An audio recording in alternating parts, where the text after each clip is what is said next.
Welcome back to the Grand Solar Minimum channel. Today is Monday, March, is it the 12th already? It's the 12th, Jake. It is the 12th, my goodness. Monday. Got a lot to talk about today. I think there is also a point that I wanted to clear up for an individual on space weather, but we'll go ahead and do a space weather report real fast. And checking out spaceweather.com, our solar wind speeds are right at a calm 383.2 kilometers per second with a density of 5.5. Here we are at day number 9, 0 sunspots. That gives us 37 days on the year for 2018.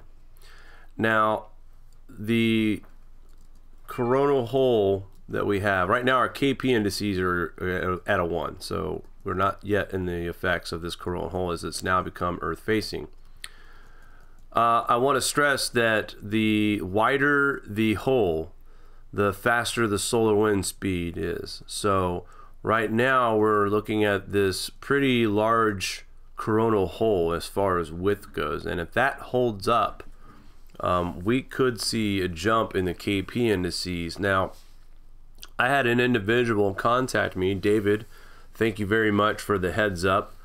I looked into the report that you gave me, and it doesn't say anything about KP indices above a 5, which is generally just a G1 on the storm basis. So I still appreciate the heads up, because we should be watching this coronal hole situation, just because I think it has, in my opinion, in watching these over the last year and a half or so, this has potential to be a little bit more of, than a G1. So I think David's intention is, I think these are being downplayed a little bit, and it's possible, but we'll just have to keep reporting on it and watch it. But yeah, we're supposed to see the effects from this coronal hole by March 14th, and some are suggesting that we're going to have 2 of these 3-day events just because of how wide this coronal hole is. So I can imagine how long it's going to take for it's Earth facing now, and it still has quite a bit of the hole that's still turned towards Earth. So interesting next few days. We'll definitely be watching our space weather. And something I did forget to go to is our, and Mari has changed things around a little bit here. I'm sorry. That's okay. Here we are. I found it. I wanted to look at our TSI before we move along from our space weather report here and go on to other things. Our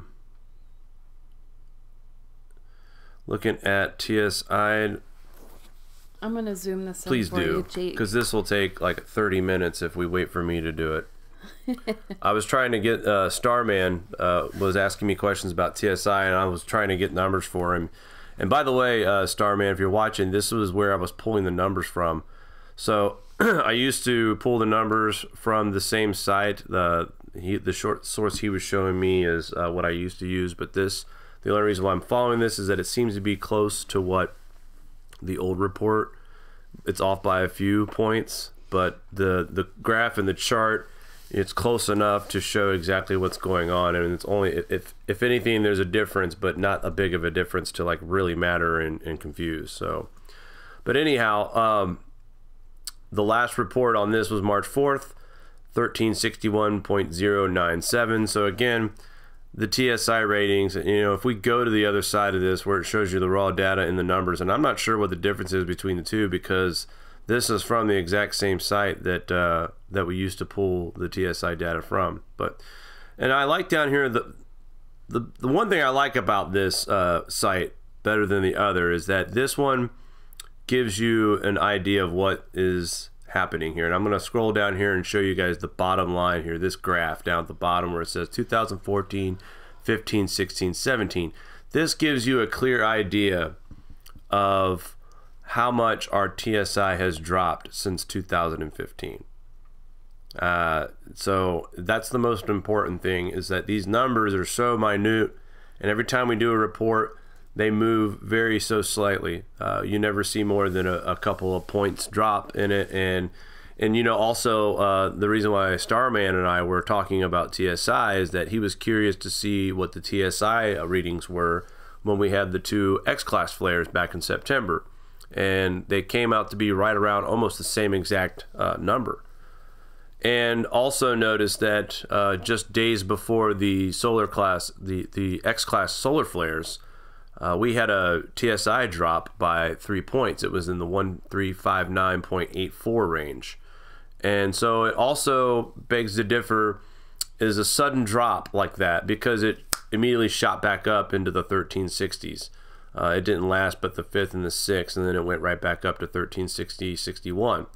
But the question has to be asked, are these sudden TSI drops, are these indicators that we have possible M to X class flares coming from the sun? Is that an indicator that when the sun drops that much in TSI that we're about to see a big solar flare? So something to keep an eye on, something I'm going to start a new research project on, because that's, you know, interesting to me to look back at the data and see if there is a correlation with X class flares and sudden TSI drop. You got to remember too, back in September, early September, we had hurricane, was it Harvey was the first one. So we were dealing with a major hurricane during the time that we had a sudden drop in TSI and X-class solar flares. We had, so September was a remarkable month as far as space weather and our climate goes. I mean, there was so much that you can correlate what happened in 17. And if you look at the dips here on this bottom graph, if you look right next to 2017, you see that one big dip to the right of it. I think these are the indicators where you saw the sudden drops in TSI. They kind of fit in line to where the 1359s are. So again, I'll have to go back and research, you know, how deep, how many points does it take to maybe trigger a X-class solar flare event. So something to keep an eye on. And I know Starman is very versed in this category as well with TSI and solar flares. So if you guys follow him on Twitter, good for you. If you haven't yet, go follow him on Twitter. This guy constantly is tweeting out information. And honestly, he helps with his information that he tweets. It helps me keep up to date with certain things. He also brought to my awareness that we are going to be looking at another possible temperature situation up in the North Pole by March 25th. Another anomaly that we might have to tend with. So when you hear that, and last time we had that issue with in the Arctic when we had the polar region split because of the warm air intrusion, we saw that Europe got the Siberian Express because of that split. Now, we've always talked about on the Grand Solar Minimum channel that these things are, they flow like a yin and a yang. So I have to bring up the question, if we see another event like that, where we're talking about another split in the vortex, are we going to be basically, is it going to be our turn to get that colder air this time around than last time? So it'll be interesting to see in the coming days, weeks I should say, how this pans out. And these are just early indications. There's nothing in stone right now, but it sure doesn't look good from what I've seen in the model. And, you know, kind of looking at right here, right now, folks, if you look directly over the pole, you see a weaker area of cold. And then you see, of course, the other side of it, Russia, Asian area, the deep cold. And then, of course, here towards North America, there's this region of colder air. So it almost looks like there's already the beginning of a possibility of another polar region effect, where we see another split polar vortex in late March. And a lot of forecasters, especially the ones here in the Grand Solar Minimum community, have forecasted that we were going to get cooler weather all the way through April and possibly especially for folks here in the Northeast. We're talking about possibility of not seeing at least milder weather until mid-May. That wouldn't surprise me. Living here in Buffalo, New York, we saw some very cool summer days last year. Summer nights were very cool. So each year it seems like we get a little bit cooler. I remember 2 years ago when I was living in Southwest Ohio, and I was at a 4th of July event. And the temperatures, I remember wearing a hoodie and shorts and wishing that I'd wore sweatpants instead. And I thought to myself, and this is before I really got into the whole weather situation that's going on, but I thought to myself, like, man, when was the last time I had to think about wearing sweatpants during a 4th of July fireworks display? I mean, it felt like fall outside. So I think even the average person is paying attention and can see these things a mile away as well. And once again, Friday, our last broadcast on Friday, I briefly talked about how this storm looked like it was going to be hugging the coast a little bit more, and that I thought it was going to turn into our possible third nor'easter. Because at that time, right before I went on, they had a forecast where this thing was heading out to the Atlantic, no problems, maybe some snow on the East Coast, but it wasn't going to go up the Northeast. Well, that's changed. The situation now is going to be heavy snow from Boston to New England, minor coastal flooding, and the potential for strong winds. Some areas are expecting in the south, here's what's going on.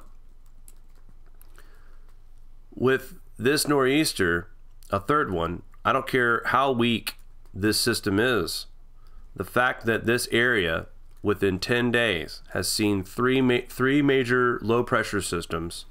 One, Riley, that just knocked their socks off. Quinn came in and kind of pushed down the people that were already down. This one right here just adds injury to insult as far as the cleanup efforts. So this is the 4th major nor'easter of the season since January. So I'm pretty sure that is a record right now. Before we had nor'easters, before I even heard of nor'easters, we would get 1 or 2, and those were freak storms. And these last 3 in the last 10 days have developed as if this is just some kind of normal pattern.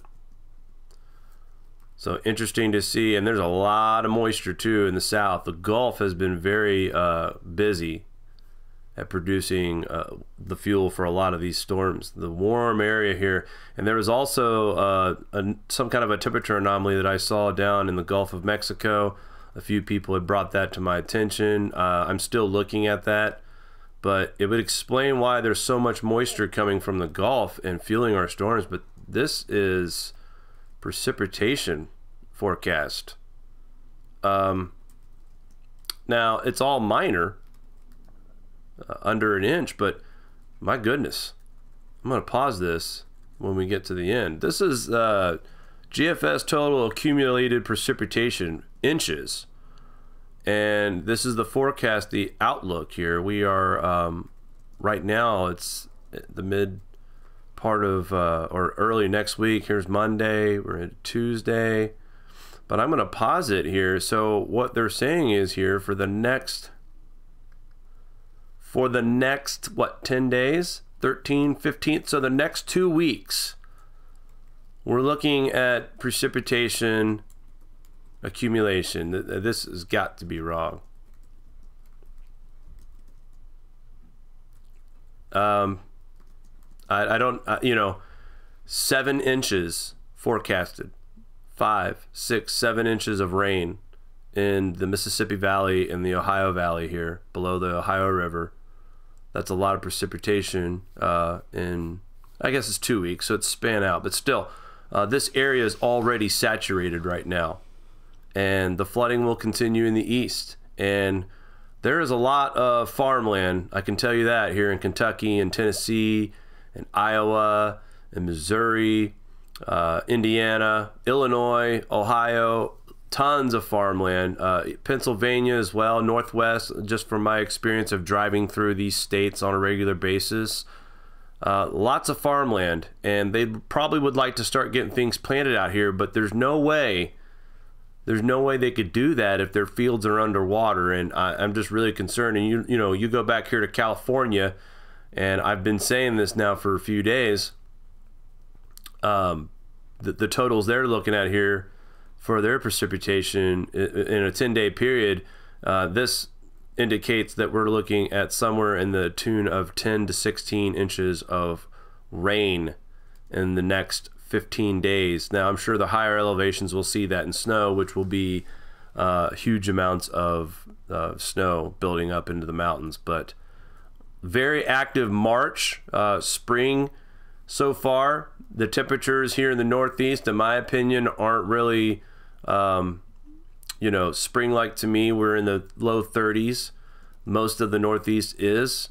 I was watching some weather last night, and it was interesting to see some of these weathermen talking about how some of these temperatures in certain areas of the United States are below average right now in March. And a lot of the areas, the Midwest, the South. So looking at this storm, it's not going to really impact anyone until they get around the Jersey area, New York City, Boston, New England. This is where the storm really ramps up and turns into a major snow event. Like I said before, it would, you know, this thing was already out to sea by now on previous models. But this does generate winds from the north, which you'll see lake effect in western New York and northeast Ohio. And these lake effect snow showers seem to stick around all the way till Thursday. So they start up on Monday and western New York and the northeast. I mean, it looks like it's off and on through Friday too. So winter storm number 3 here in the nor'easter number 3, its effects will linger on for several days, especially in the northern parts of New England and Maine. There's Thursday. We're still seeing snow at the far tip of the Northeast. So this snow system starts up basically Monday. It gets heavy into Tuesday and just strengthens from there and kind of hangs around and lingers in its effect. Like I said, it's bringing in the northerly winds, which the Great Lakes here are not frozen anymore. So this will give opportunity to see some lake effect snow. But the good news that I've seen is that the temperatures have been right around freezing here in the Northeast, or a little bit above. So we're seeing the snow, but it's mainly sticking to the snow that's already in the grassy areas. The pavement's been in pretty good shape. So we haven't seen a snow that's covered the pavement probably since the, what, Riley's snowstorm? Yeah, Riley was the last snowstorm that brought snow that covered the pavement. Excuse me, folks. I'm trying to get my coffee here. All right, so good news, bad news. Good news is that we see a brief period of drying out for the midsection of the United States. The Southeast, the South needs it. The Midwest, and then boom, Friday. Now the storm system, not as powerful as once projected, because I have been showing you guys a model for the 20th, but interesting to see the new update here on the 18th. We've got 2 big systems not too far apart from each other, so by the 19th of March we're seeing tons of rain. Look at how massive this system becomes by the 19th. This is a slow developing storm, folks. This takes almost 3 days to get its act together, and finally by March 20th, again, the models are still consistent that this thing is going to develop into a major storm. Look at all that rain that we're getting again, Ohio River. So we'll definitely be on a flood watch for that. So that storm is only 8 days away. And as we move into Wednesday of next week, it's once again, northeast of the United States is getting pounded with snow and ice. And as this one's moving out on the coast, right behind it is another low pressure system that is developing in California and moving west and taking snow with it. So once we get this one major storm out of here by the end of March, the 24th, the 25th, another giant low pressure system moves through the states. And it almost looks like after the 25th that our jet stream is trying to empty the chamber. But then once again, the 26th, unreal. The size of these systems that are just developing one after another. So very active March, very stormy to come. Again, the concern has to be about crops, how we're looking at a very late plant season if this kind of weather continues. Now, here's what I wanted to look at, because I wanted to see how our warm weather and cold air was battling here. How far is this Arctic push as we move it a little faster so we can kind of see the rotation of this cold Arctic air that's trying to make its way into the lower 48s. So I'll pause it on the 25th as well. Just give me a second here. Here we go. So here's the 26th. Looks like the majority of the country is trying to get into spring, the low 40s, mid 40s, and the further south you go, you see some 50s and 60s. Still, for late March, in my opinion, especially in the south, I've lived in southern Tennessee, and I've seen it where it was 80 degrees in March. But that's not normal. I mean, the normal is probably around 65 in March and this time of year, especially heading into April. We are still on the cool side for most of the country. So it'll be interesting to see if and when this polar vortex could possibly split again with this intrusion of very warm air that's coming into the North Arctic area. Once again, it's being predicted now. It's not set in stone, but it's being predicted towards the end of March. And again, I want to thank Starman out there for putting that to my attention. Mari, did you have anything, or was there anything in the chat anybody wanted to address? No, just talking about, you know, mostly planting, gardening, what's affected, the crops, the almond crops in California right now. People are talking about that. And I was just talking about some of the items we have in our back garden and how they've been suffering and what we plan to do. I was hoping we could try some raised beds because our soil is very clay-like. Yeah, we're going to have to. It's holding a lot of moisture. So we're thinking raised beds and, you know, seeing how that goes. So just chatting about gardening. Pete recommended a channel. I got to scroll up to see what it was. There's a cool gardening channel called, I guess Larry Hall has a YouTube channel that's all gardening related. I'm going to check him out and see. I haven't had time to do a lot of gardening research or anything like that because I've been following the weather and the volcano and PNG and sorting some website issues out. So I've been playing that backlog of catch up with the interviews. I finally got Ralph and Sasha's interview out, so I'm just playing catch up right now. But we intend, you know, Mari and I have talked about, we have a third story of our house, and it would be a perfect area because it's semi-finished already. So it'd be a perfect area to start our indoor growing preparations. This is where it's an area where there is efficient sunlight in one part of the house. We'd have to be very strategic on where we position our grow tables, but this is something that we realize that we need to get that started as soon as possible, as well as Mari's good idea of having raised boxes in the backyard to grow out of, because she's right. The snow is melting up here. We're in the mid 30s most of the time, so it's a very, very slow melt, and it's keeping things very, very clay-like. Everything is mud, but it's also a very almost thick pasty as well. So saturated soil, it's going to be tough to be plowing and digging. So that's why I think Mari and I are probably going to plan to do the indoor stuff as well this year. So hopefully we could get that set up as soon as possible, and what we'll do is we'll start monitoring, we'll do updates, we'll show the process and the progress. So hopefully we're able to we want to get that project started within the next month or so, because it's not just something to talk about for our YouTube channel. It's something that we have seen with our own eyes right now, watching the weather, monitoring the space weather, the science, that the papers that come out with it, lining everything up. And, you know, not to scare anybody, but Mari and I really have come to grips with that this situation is coming. And I don't think people are really doing enough to take it seriously.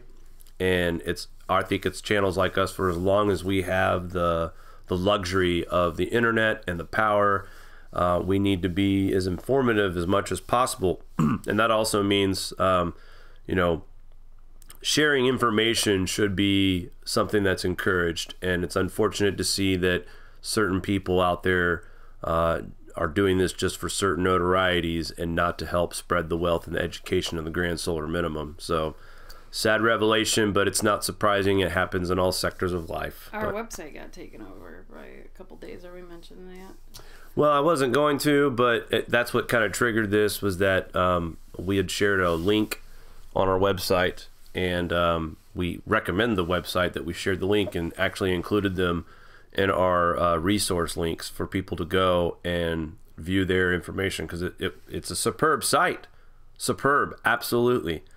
But we had a problem with our website, and because of that, the code from the link and that website is purposely done that way. So if you ever try to share their information, just sharing it, it automatically takes over your domain and gives people the option to sign into their website first before visiting your website. So we took the article link down, we took the link of the website out, and we're not going to name the website because we're not interested in starting wars. But I just wanted to mention that there are people out there, their intentions are not to educate you. They want to be first. They want to be profitable. They want to be the lone source of the grand solar minimum. And I say the more the merrier. The more people that share the information about the grand solar minimum, as long as it's fair and for real, not sensationalized, but as long as it's correct information, the more the better. And there's just people out there, if you don't line up with their theories and their agenda, they don't want you spreading the information, because I don't know if they felt maybe that that Mari and I, we don't sensationalize the situation, and maybe that hurts their business. I don't know, but it's a shame that we all just can't come together and work this stuff out together and learn together and help each other, instead of trying to make this privileged information. So I'm done with my rant. I don't have much. I'm going to be putting, I just got to sort through data today and organize things. So sounds like a good idea. We'll have plenty of content coming ahead, and we'll keep on doing these live streams. Yep. All right, guys, if there's anything that needs to come back, we will come back to. We'll probably monitor the storm that we have coming out today. Like I said, in the Northeast, we'll really start to see its effects probably later on this afternoon. It'll start to ramp up. So if there's anything breaking, we will be back. We'll talk soon.